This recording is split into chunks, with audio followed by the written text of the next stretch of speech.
କାଳବୈଶାଖୀ ମେଘରେ ଲୋକମାନଙ୍କର ପବନ ଏବଂ ବର୍ଷାର ଚିନ୍ତା, କିନ୍ତୁ ଆମ ମା ପୁଅଙ୍କର ମଟନ ପୁଣ୍ଟା କଷା କେମିତି ଜନ୍ମିଥିଲା କହୁ ଶୁଣନ୍ତୁ ସାଙ୍ଗମାନେ।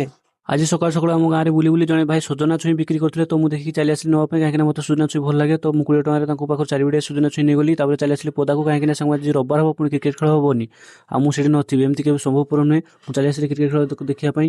ଠିକ୍ 4ଟା ସମୟରେ ଷ୍ଟାର୍ଟ ହେଇଥିଲା କାଳବୈଶାଖୀ ମେଘ। ତ ସାଙ୍ଗମାନେ ସମସ୍ତେ ଦେଖି ଡରି ଯାଇଥିଲେ, କିନ୍ତୁ ମୁଁ ଆଉ ମୋ ମା ଆମ କାମରେ ଲାଗି ପଡ଼ିଥିଲୁ, କାହିଁକିନା ଆମର ପୁଣ୍ଟା କଷା କରାଯିବ। ସେଥିପାଇଁ ମୁଁ ଆଉ ମା ମିଶିକି କାଟାକୁଟି ଷ୍ଟାର୍ଟ କରିଦେଇଥିଲୁ। ଏଇଟାର ମୋର ଫାଷ୍ଟ ହେଉଛି କାଟାକୁଟି ପୁଣ୍ଟାର।